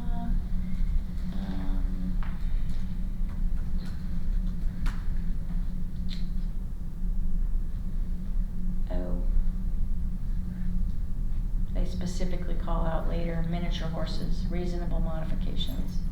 Public entities shall make reasonable modifications in policies, practices, or procedures to permit the use of a miniature horse. I don't know that it would be reasonable on carpet in a classroom. So it says assessment factors. There are factors in determining whether reasonable modifications can be made to allow a miniature horse. The type, size, and weight, and whether the facility can accommodate those features. Whether the handler has sufficient control, whether the miniature horse is housebroken, and whether its presence in a specific facility compromises legitimate safety requirements.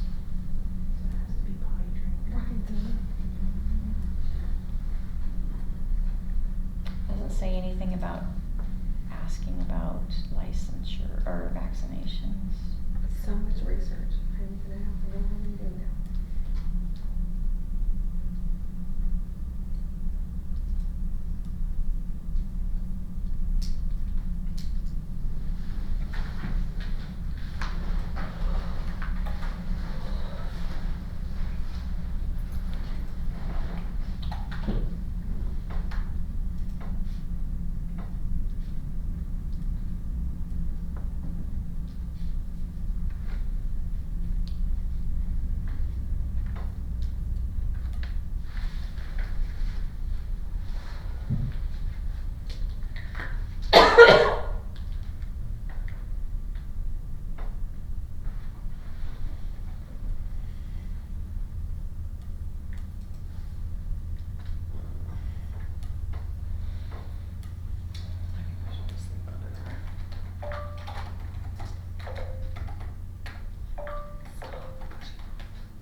So it says, you are not allowed to request any documentation that the dog is registered, licensed, or certified. It doesn't say anything about vaccines.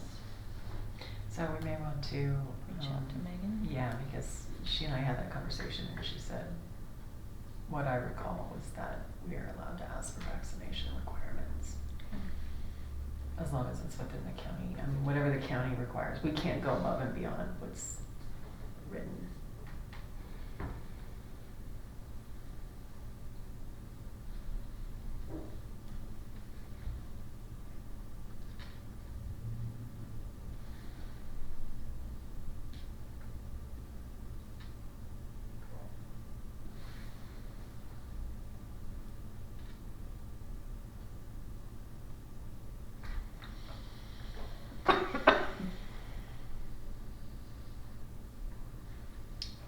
Yeah, under the frequently asked questions, it says, yes, individuals who have service animals are not exempt from local animal control or public health requirements. Right. Right, but what we think we've been told is that we can't ask to see those documents.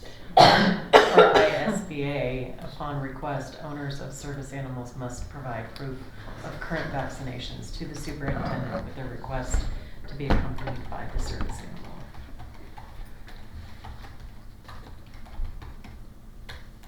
And I think these are written, Amy White's part of the group that writes these. So. Okay.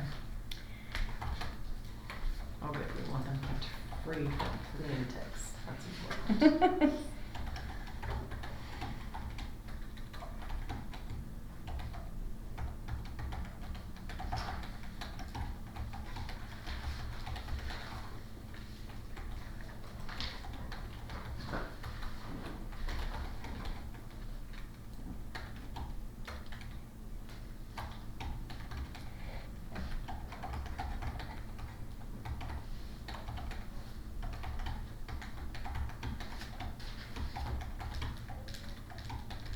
They do have lots of benefits, the miniature horses. They live a long time, and they're sturdy, and they're smart, apparently, that's what I just read. Maybe that's the reason, like the life Yeah. expectancy compared to dogs. Well, and then, I guess if you have like mobility issues, they're stronger, so they can Oh. hold you, like, help you. Oh. It's pretty cool.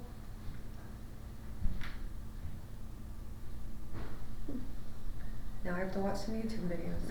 Now you're going down a rabbit Fascinated hole. here of the whole evening's ruined now. I love watching like those rescue dogs, like after 9/11, all those rescue dogs that were finding people, like it was just it's fascinating. See what animals can do, it's pretty cool. Never would have thought of miniature horse. Okay, so I do like, I'm not sure about this section. I do like ISBA's more in-depth, because we did have this policy, well, we did have the policy, but it was like pretty antiquated, yeah. So, we could, well, let's read through the blue. Use of service animals shall, we've only got 10 minutes. I'm so tired. Use of service animals shall be subject to the following requirements. The animal must be required for the individual with a disability. The animal must be a dog or a miniature horse. No other species of animals will be permitted in school as a service animal. I think that statement needs to be hit over the head. Possible categories, possible uses. The law actually does, that language is in the law, the specific circumstances, the miniature horse, so. Yes. Okay. Oh, this Mhm. sentence, Mhm. yeah, okay. I just think that looks, Are we saying that school is not a specific circumstance where a miniature horse could be used? Is that what we crossed that out earlier? I just crossed it out because I think it looks like we're picking and choosing. But the law actually calls Does them that- out separately and it does have that language. No, I know, it So does. miniature horses are in it? Yeah, miniature horses. But the specific circumstances, and that's why that's important, is it has to be able to fit in the environment, so Yeah, they're, kind of yeah. various levels of miniature. Mhm. Right. It's true. I don't know how you put a miniature horse in a high school classroom with 27. Or kindergarten, kids. right? Or kindergarten. Sounds really fun. Mhm, Oh, But yeah. I don't know. You'd never get anything done in kindergarten with a miniature horse. I already struggling. It doesn't, they don't Five-year-olds. identify the things about a miniature horse in here, so maybe that needs to be added. What the consideration. Same as high school. Sure. Oh wait, no, it does, never mind. Said it It's there. right there. Yep, perfect. But I still think this section, I hear what you're saying, but, I think this needs to be removed. Just so we can do that. You don't feel like if you put it like that, then it makes it seem like you get to, it's kind of free for all, like you can have both? That's the way I read it without that in there, where the. It must be a dog or a miniature horse, so it can be both. That Yeah, doesn't make sense. No, I'm reading it as you can have a Either miniature or. horse or a dog versus under specific circumstances, possibly a miniature horse. Yeah. I guess it casts doubt on whether, like, a dog is definitely allowed, but a horse may be Maybe allowed. be but allowed. it's Right, like that's it how may I- be allowed. We That's- could be more particular about Mhm. horse. Right.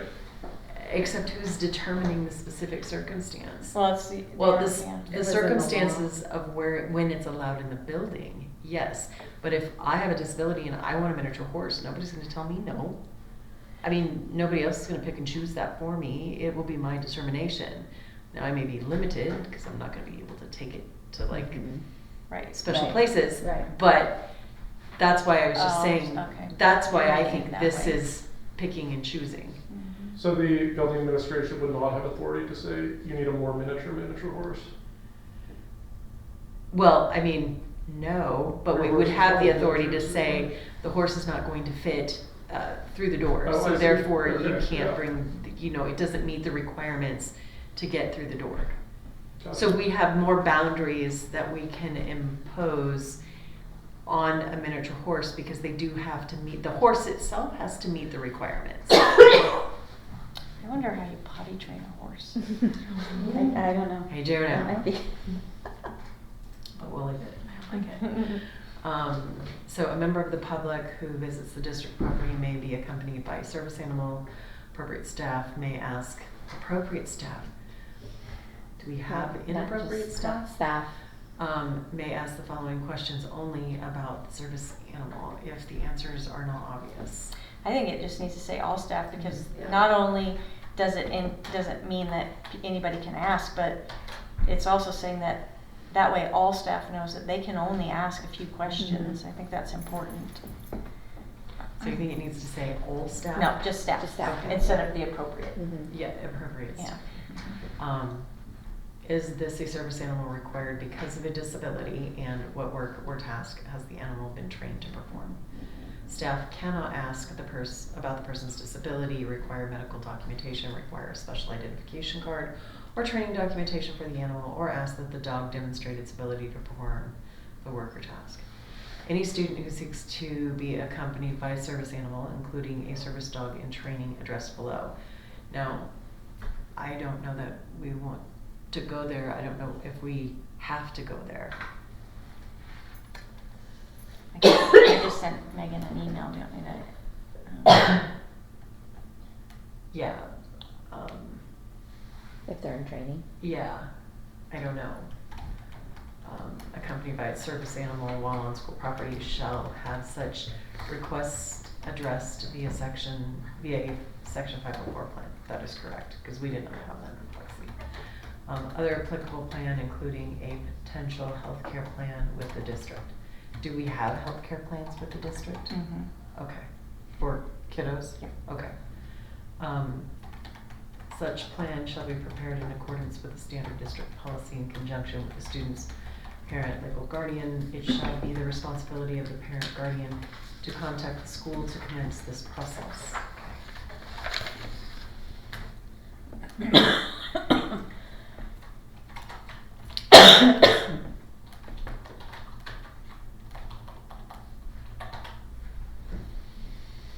Any employee who seeks to be accompanied by a service animal while on school property shall contact the district's Human Relations Department.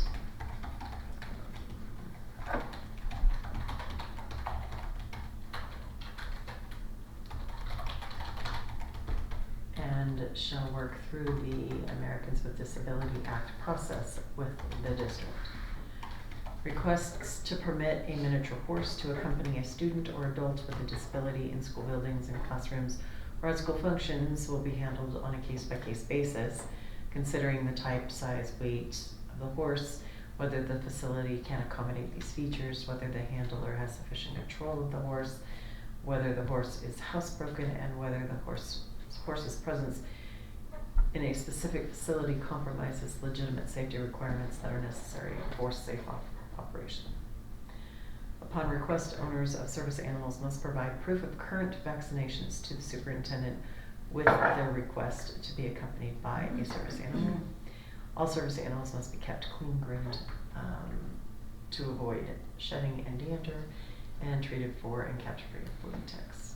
Should we say minimize instead of avoid? Because I feel like you can't avoid that. It's There's gonna no happen. avoiding anything.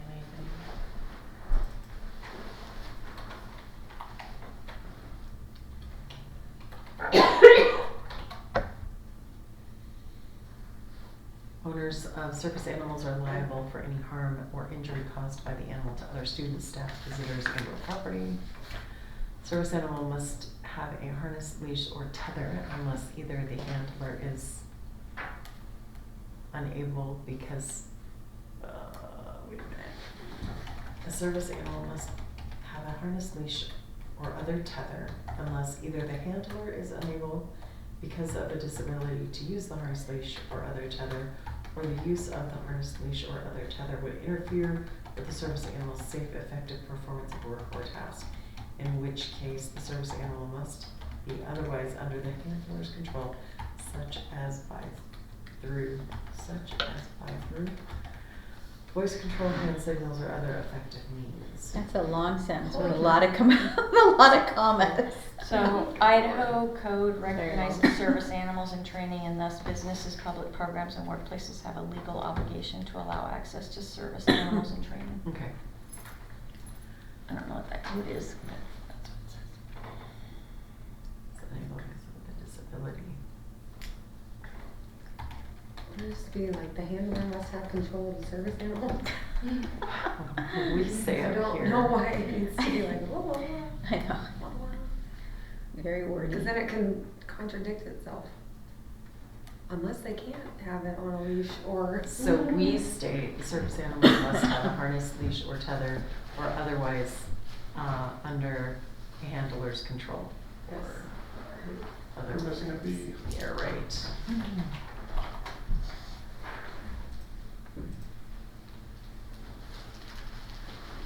I'm gonna take this.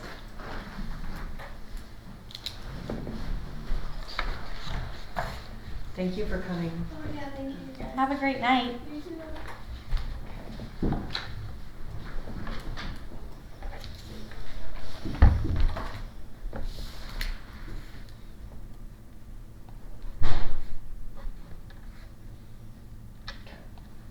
The school system is not responsible for the care or supervision of a service animal, including walking the animal or responding to the animal's needs to relieve itself. And it is now 6:30, so we will go ahead and end the. Do we have at the bottom of that Idaho code 56-7?